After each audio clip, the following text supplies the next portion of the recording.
Hello, world. This is America's Supermom, and this is a special edition that I call the Corona Chronicles. During this time, we are suffering from a pandemic that is affecting everyone across the world. We are joined with the rules and regulations of being shelter in place, which means we are limited with the ability to go about our daily business, confined to our homes based on a coronavirus that has been sweeping the entire world. For some people, the effects could be mild. For others, it can be fatal. So we are coming together as a community, as a family during this time of difficulty to share what it is like in our part of the world, how we are affected, and the things that we have in common, what kind of problems that are taking place in our industries and in our relationships and finances, and coming together so that we can plan for a better tomorrow. As this epidemic or pandemic crosses the world, we are waiting for relief. We're waiting for the virus to die off and for us to go back to some state of normalcy, whatever that may be, after things kind of settle down. So, what is that going to look like once the dust settles? How are things going to be different? So, as we go through this process, we're coming together as a world to create ideas, strategies, connect in ways that we have never connected before.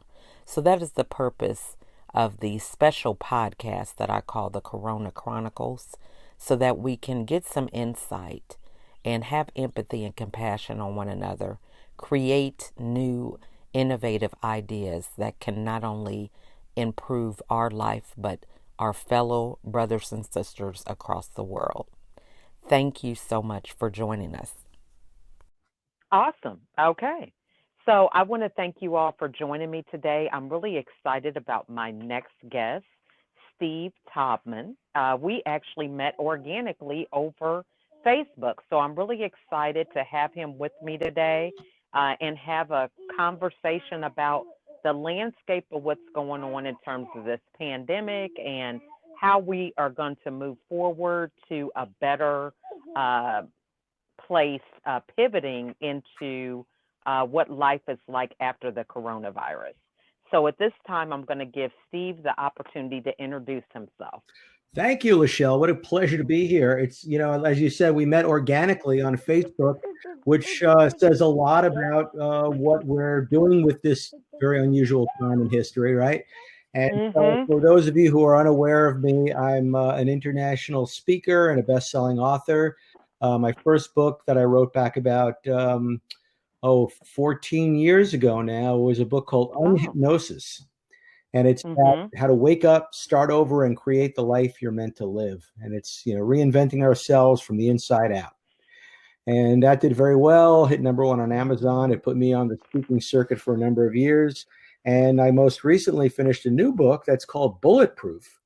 And Mm. Bulletproof is a book for people who are not looking to change their career or reinvent themselves, but who want to do what they do with great finesse and grace and not be brought down by fear or anguish or stress or anything else. So it's peak performance under pressure, sort of essentially calmly moving through the battlefields of life and doing things masterfully. And it's all about mental resilience. I love that. And so, this is definitely a very great topic to dive into, especially now. We've got a lot of people who are changing their industries or, their jobs have been just totally eliminated. And, they kind of do have this point where they have to kind of start with a new beginning. So, what advice would you give them in terms of their mindset on how to approach this in a positive way? Well, I would always start with the attitude that you have chosen this. Mhm. When we come from the place of this has been thrown at me, and I'm a victim of change, it's really not a very effective or empowering strategy. It's much better to take whatever has been thrown your way and just sort of own it. Okay, this is the Mm. reality of this moment. And let me treat it as if I'm the one who made the decision. I'm the one who chose this. And at first, that doesn't go down very well if it means there's a lot of, there's a big scramble back up the hill again, and maybe we've got to live in leaner times for a little while. But Mhm. the reality is that change is always an opportunity. It's always an opportunity for us to kind of revisit who we are, what we want, what we're good at, maybe to dust off our motivational skills. And it can be, and for many people has been, a remarkably positive time. Mhm. Mhm. And so this is really good because I know in my case I've seen a lot of positives that have come out of this. It's opened up a lot more speaking platforms for me and has allowed me to connect with women who are navigating the space of working from home and teaching from home. So, what are some things that for somebody who is transitioning to looking at it as an opportunity instead of that victim mindset? What are some things they should practice to kind of get to that point? I would always start with some mindfulness practice, meaning some way to quiet your mind and get really, really present. So, of course, I teach people to meditate. Mhm. Meditation is one of the most powerful strategies we have because it's the one thing that we can do that's the closest to doing nothing, and and at the same time, really, really having to work at it. Like a lot of people think, oh, it's just if you're just doing nothing, there's nothing to it. But the reality is, it's one of the hardest things you could possibly do is just sit quietly, and your mind wants to take you here and there and everywhere. And if you can build the discipline to sit quietly and follow your breath, or just pay attention to the feelings in your body, it begins to change you neurologically and psychologically in a very powerful way, and it Mm. allows you to spot all of the negative self-talk that you might be doing, all of the ways in which you're sabotaging yourself that are so present all the time around you that you don't even realize they're there. It's like water to the fish, right? The fish is surrounded by Mm. water but doesn't even notice the water. We're surrounded by these thoughts. We don't even notice the thoughts, but they're having a major impact on how we're proceeding. We just think it's just as a reality. It just is bad. Right? And, Mm. and and it isn't just bad. That's just one possible interpretation of your current situation.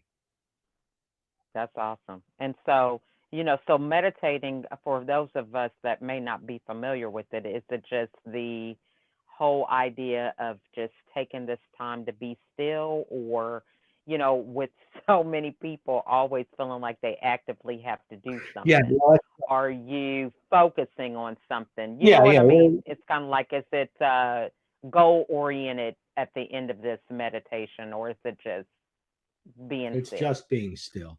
It's just learning something that's the opposite of everything else you've ever learned. You've spent your life Mhm. learning how to do. And as soon as you finish doing one thing, Mhm. as soon as you sense that momentary sensation of emptiness, your anxiety flares up and you start looking for the next thing to do. And you're fooling yourself into believing when you get that done, you're going to feel fine. It's this constant. It's a Mm. funny thing when you think about it. It's like a hamster on a wheel. As soon as I just take one more step, I'll finally get to the end of that wheel. Well, no, you won't. You'll just keep pulling the wheel along with you. And so we're living our lives on this hamster wheel, feeling this constant sense of anxiety and not enoughness. And when is this ever going to be over? Well, you know what? The universe has just handed you Mhm. an opportunity to have it be over. The universe has just said, okay, I read it somewhere. It said, this is Mother Nature's way of saying, go to your room. Right? Mm. So it's just, if Good. if you're being given an opportunity to do nothing, don't fight the fact that you're being given the opportunity to do nothing. Don't like scramble to do something. Instead, embrace nothing. Mhm. and see what's on the other side Mhm. of it. See what it has to teach you. So true. Now, so I love the idea of this book, bulletproofing, and getting to your peak performance and not having fear. Because a lot of people are in this space. It's like, well, I've been on my old job for 20 or 30 years. Now I have to go reinvent myself, and they have fear that they're too old or they're not going to catch on to the industry and things like that. So, what are some tips that people can be mindful of when it comes to having your peak performance? Well, as soon as you recognize that you're operating out of fear and anxiety, you've got to know that that's not the most effective way to function. And and you've got Mhm. to start calling foul on that part of your brain that is catastrophizing and seeing nothing but negative outcomes. Because and we all know if we think back and we're honest with ourselves, that there have been times in our lives where we feel like we hit a wall or we've gotten to the end of the road and there's nowhere left to go. And then somehow Mhm. something happened. Somehow an opportunity presented itself. Somehow we got a passionate idea that we followed. Just because you don't know what that idea is, just because you don't know what that next step is, it doesn't mean that it's not going to appear. It doesn't mean that there isn't a great opportunity around the corner. So while you're waiting for that to present itself, how you operate, how you behave, how you feel has a profound impact, right? It makes a difference. It makes a difference if you're sitting here worried about the future versus sitting here curious about the future. Those are two different Mhm. experiences, and one is much more likely to magnetize positive opportunities to you because you'll see them, right? I mean, you'll see opportunities when you're calm and Mhm. peaceful and optimistic, and you'll be more social. So most of our opportunities Mhm. come from other people. And sometimes it's something that we see where, walking down the road and we see a want ad sign or something, or we read something in the paper, something, an opportunity presents itself, and that opportunity never would have been seen if we were, burying our heads in the sand because we were depressed or anxious or worried. Mhm. So true. I mean, and that's just like, if you're in a positive state of mind, you're going to be out, like you said, more social, doing things. Whereas a lot of times when you have a lot of anxiety and stress, you just kind of Yeah, become a hermit, staying home where you feel safe that's and right. things like that. So that is a great observation. So, talk to us about the uh, industry that you're in now. When because a lot of people are like, I don't know about hypnosis. Just kind of explain, the concept to many of us that may be listening. I know I spoke with someone a couple weeks ago about, the importance of being able to unlock another part of your brain. When it comes to these type of things. So for people who are just not familiar with it, explain the concept and how Well, beneficial it we is. all have both a conscious and an unconscious, or a conscious and a subconscious mind. Our conscious mind is Mhm. a very narrow field compared to how much data is going on. So we're absorbing millions and billions of bits of information at any one time. And we're not consciously aware of those Mhm. millions and billions of bits of information. And some of them are coming from outside of us, and some of them are coming from old memories and beliefs that are living in our subconscious, and old feelings, old emotions. All of those things are data points, and they are influencing Mhm. the direction you're going in your life. And only a teeny tiny fragment of them are conscious to you. So Mhm. this means that we're all operating at a bit of a deficit. We're all, we're all thinking we've got it all figured out. I know everything I need to know because my conscious mind believes that it's got all the data, but it doesn't even have all the data that's in our own heads. So Mm. if we want to transform, if we want to change, we need access to more of that data. We need to be able to tap into the subconscious where there's infinite potential and infinite power. For example, if you're a smoker and you want to stop smoking, your Mhm. conscious mind might say, I want to stop smoking, but your subconscious mind, which is much bigger, has already developed a habit of identifying you as a smoker. And if you can't tap into that Mm. subconscious, if you can't change at the subconscious level, you'll never have the power to overcome it with merely your willpower. Likewise, Mm. if you're operating on fear, if you've got a fear or a phobia, or maybe you're socially anxious, um, that's based on some set of beliefs that developed maybe early in life. Maybe I didn't feel like I was good enough. Maybe I was abused or neglected as a child. And now all of that information that's been kind of bubbling up into my conscious mind has caused me to believe a particular set of things. I'm not good enough. I'm not smart enough. I can't do that. And we don't question it, right? Because our conscious mind thinks that it's got the whole story. But the whole story is buried there in the Mm-hmm. subconscious mind, where maybe there are old memories of some old um, traumatic incident that we interpreted in a certain way. Give you an example. I worked with Mm-hmm. somebody who had developed ultimately developed diabetes, but he developed a terrible self-image before that, and spent many years feeling like he wasn't good enough. And when we did some Mm-hmm. hypnosis, we found that he had buried some memories of when he was 6 years old. And at the age of 6, his 12-year-old uncle, so he had an uncle who was almost in his age bracket, was killed by a train. Mm-hmm. And this kid was so traumatized Oh. by it, but it wasn't just the trauma of losing his beloved uncle. It was also the fact that the rest of his family was so dysfunctional that nobody would allow him to talk about it or process his emotions. So at that age of Mm. 6, he made a decision, right? Like we all make decisions when we're very young about what things mean. So to the 6-year-old child, he was wrong. He was feeling these feelings, but all the adults that represented what you're supposed to be were demonstrating to him that you're not supposed to have those feelings. You're not supposed to express them. And so he lives his entire life feeling like he's bad or wrong or something's wrong with him. Now, that's not true, but that's Mm. the interpretation that the 6-year-old has. That interpretation now lives in the subconscious mind out of conscious awareness. And so it's an unquestioned belief that he's just not good enough. He doesn't have any reason to believe otherwise, because after all, once you've decided something, everything you do from there on more or less confirms your opinion. So it's very Mm. important to us to be able to access our subconscious mind. And hypnosis is the most effective and direct way for us to essentially do what we call remove the critical factor. Your brain is very critical. Your conscious mind is very critical. Oh, don't tell me that. Don't tell me it would be better for me to exercise. Don't tell me it would be better for me Mm-hmm. to read. I'm just fine the way I am, right? It's like the conscious mind is the critical factor. You try to Mm. put some new information in there, it doesn't want to go in.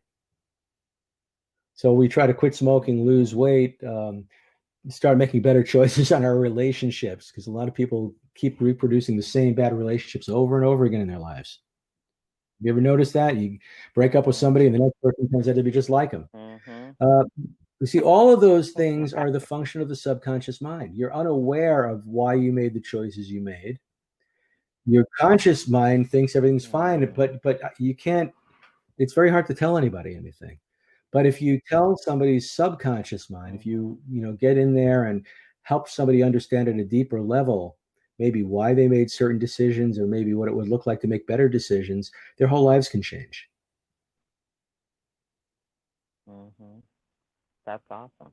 Now, so how does somebody identify these things? Because, we have made it kind of popular for us to self identify things. It's like, oh, I'm a bad man magnet, or, some of the things that we come up with, where how do they know the difference? Some people think, oh, I just need a coach and I'm going to get out of this. And so, what would you say would be the indicators to know if you need one or the other or possibly both? What's the way to Well, if figure you're that out? identifying yourself as a jerk magnet or anything of that sort, Mhm. it definitely means that you're living out a certain kind of an identity, right?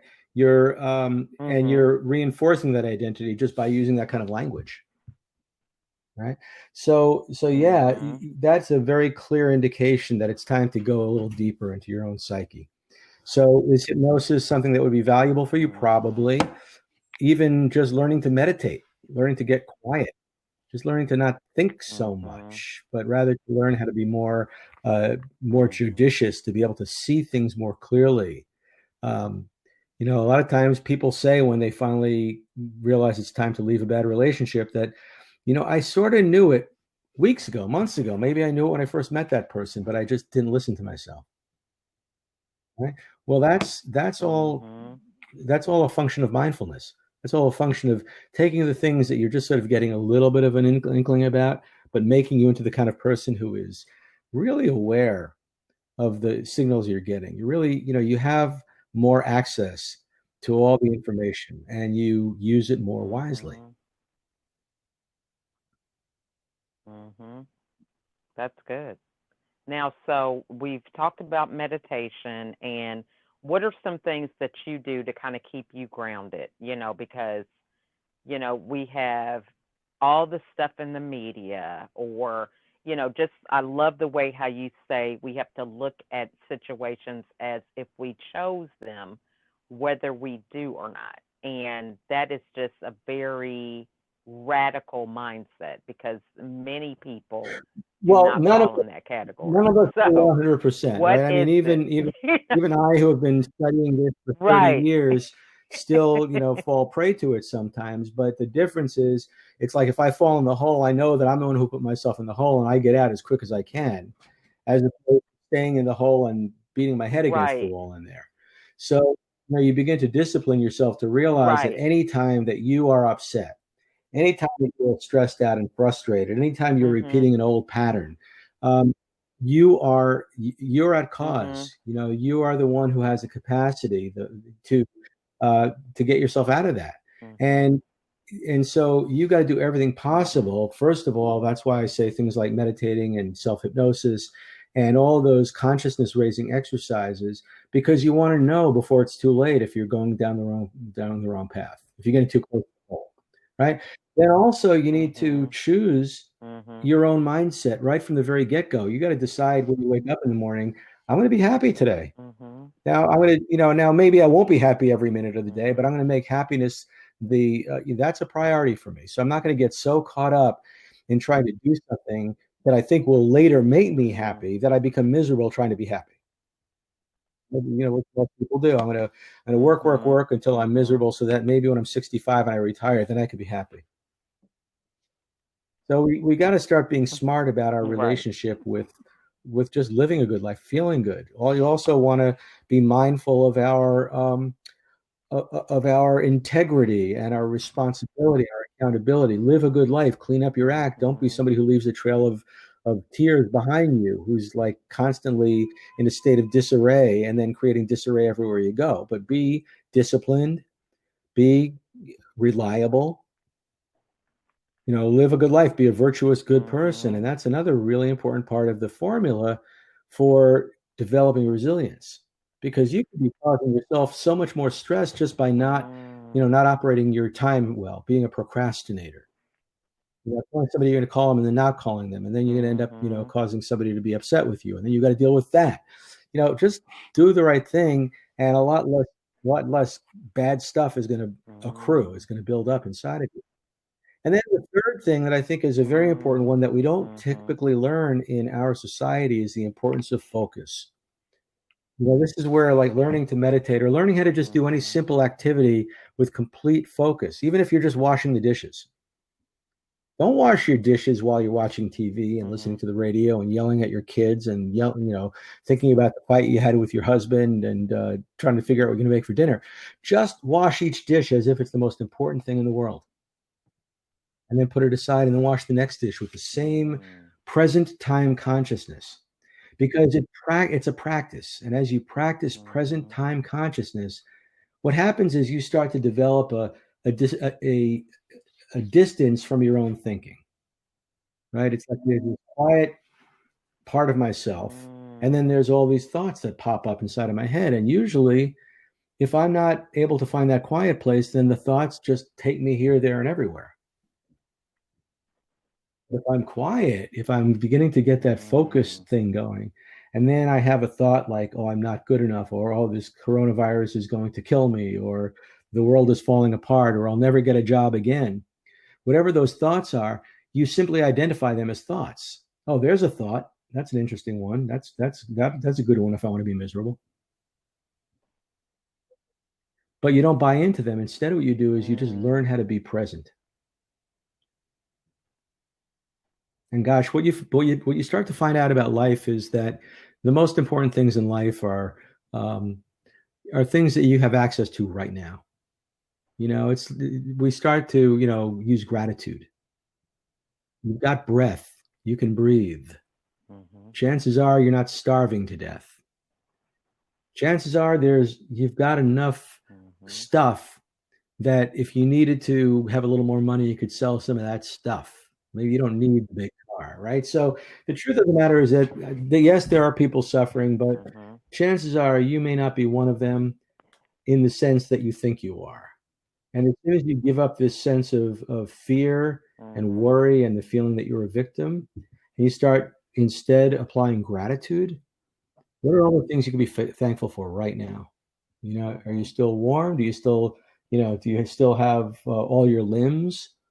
Can you still see? Do you still have the ability to think? Can you maybe get creative?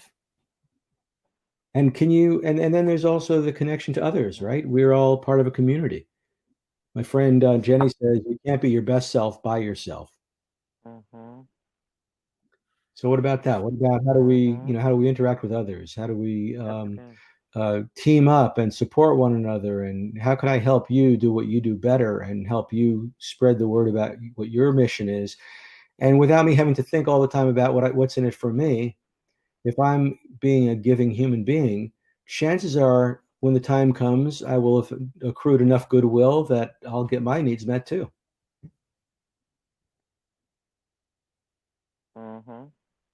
I love that.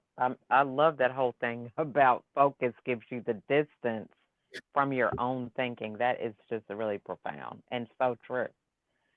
So, what are some books that you could recommend? I know you've mentioned yours, to kind of get people into the mode of beginning to look at things a little bit different, broaden their perspective. Yeah. One of my favorite books is Eckhart Tolle's book, The Power of Now. Because what he's doing is he's demonstrating for you just how important it is to be here now, to not let your mind get pulled off into the fear of the future or regrets in the past. But what is it like when you're just grounded in this moment? And it's a freeing experience because in this moment, nothing's wrong. In this moment, you're okay. Most of your misery, most of your suffering comes from what you're worrying about in the future or you're regretting in the past. And again, if you've learned to focus and you've learned to identify thought as just thought, and you can put that thought aside and you can just breathe and be with your breath and be here now. This is how I'm living my life right now. I don't necessarily know what's next. I don't necessarily know what, how I'm going to earn my next dollar, for example. Maybe certain kinds of speaking opportunities arise and maybe they don't. Maybe I apply another one of my talents and interests to a different position, and it's okay, right? It's okay. I'm gonna make it through, and I'm going to enjoy the process every single day and be grateful for the process every single day.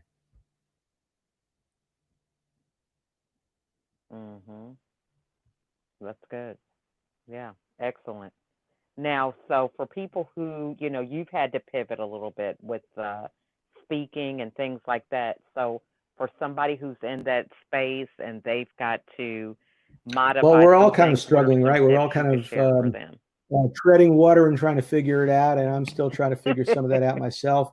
I've done a number of virtual trainings and workshops, and they're not necessarily high-paying opportunities, but they're the kind of thing that keep me in the public eye and allow me to make a contribution. So things like that are useful. At times like these, it's also good to just build the groundwork. Make sure that you've positioned yourself the way you want to be positioned. Maybe you do a little bit more writing. Maybe you do a little bit more video production. Maybe you've got your YouTube channel or your Facebook Lives. Maybe you're using this time to not just receive, but to give. So maybe, one thing that I've had people do is go, think of 10 Mm, people that you've done business with, even if you're the one who gave them the service, but you got to know a little bit about their business. Make them a video mm-hmm, testimonial without them asking. Hey, this is Steve Taubman, best-selling author, international mm-hmm, speaker. I'm not here to talk to you about me. I want to tell you a little bit about Lachelle. I got a chance to meet her on Facebook. We did a talk together, a podcast together. She's wonderful. She's very thoughtful. She asks great questions. If you're a speaker and you're looking for a podcast, a person to work with, I highly recommend you get in touch with Lachelle. Then I send you that video, and if I send you that video, that's a gift to mm-hmm, you that you'll mm-hmm, use. If I put it up on my YouTube channel, then when people watch that video, they're also going to come to my YouTube mm-hmm. channel, so it's good for me too. Yeah, excellent. Great idea. Yeah, well, Absolutely. And I you haven't love got it that little recorded, do you? testimonial. Sounds great.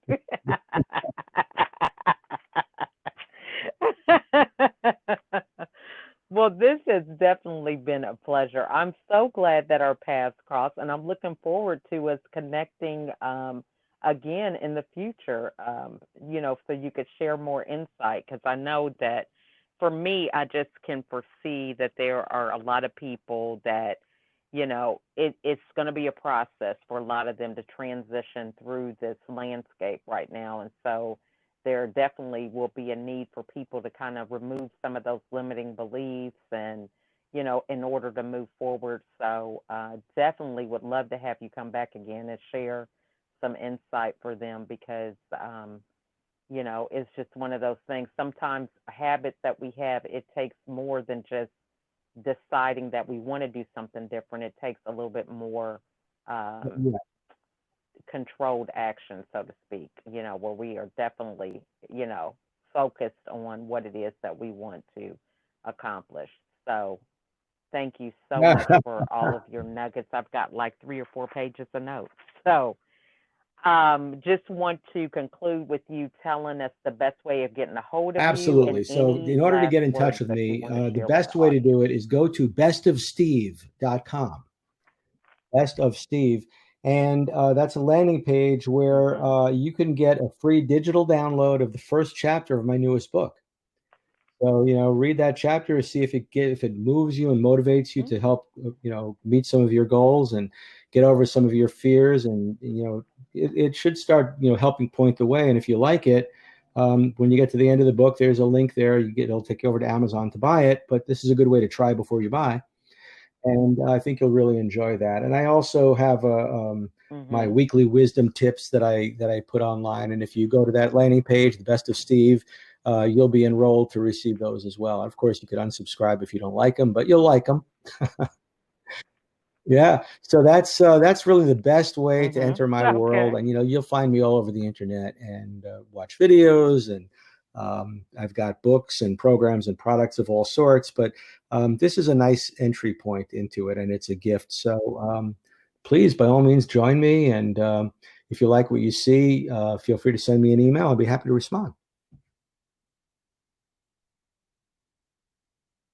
Awesome. Awesome. Well, we again appreciate all that you have shared with us, Steve, and just like I said, I've got pages of notes, and I love Absolutely. it Well, because it challenges me to think out of the box. I feel like I'm actually Well, actively thank you for that. evolving and learning. So I that's think one of the that's one of the things I things that really really attracts enjoy. me to you is that you're a Um, lifelong learner, and the people that I know who are, really making a difference in the world are the people who maintain that mhm, kind of beginner's mind. There's always something to learn, and you've been great at that, and you're a great mhm. connector, and I appreciate the people you've introduced me to as well. Oh, well, thank you Absolutely. so Thanks, much. Well, Lachelle. I look forward to us connecting again Thank you. soon, okay? What an awesome interview with Steve. I love the concept of choosing where you are, regardless of how you got there. Just owning it and making it a choice on how you're going to move forward. I thought that was just really a key thing to remember because a lot of times we are thrown curveballs. So it doesn't matter how we got to the place where we are, but it's like, where are we going? Where are we headed? And being intentional with choosing the direction that we want to go from there. So, just a great interview. I loved all the insight that he shared, and hope that you got a lot of value out of what was discussed because I have pages of notes. If you are interested in being a guest on the podcast, please email me at info@LachelleAtkins.com, or you can reach out to me through Facebook, LinkedIn, Instagram, Pinterest, or my YouTube channel. Um, really excited to have your thoughts on this podcast. If it was something that resonated with you, write a review or share it with someone who can really change the trajectory of their life. You know, one change in perspective can set you on a different road that can have a massive impact on where you end up in life. So if you found something that was interesting, that really makes you think differently, please pass it on to someone else because that could be a lifeline for them as well. I want to thank you guys for listening and have a great day.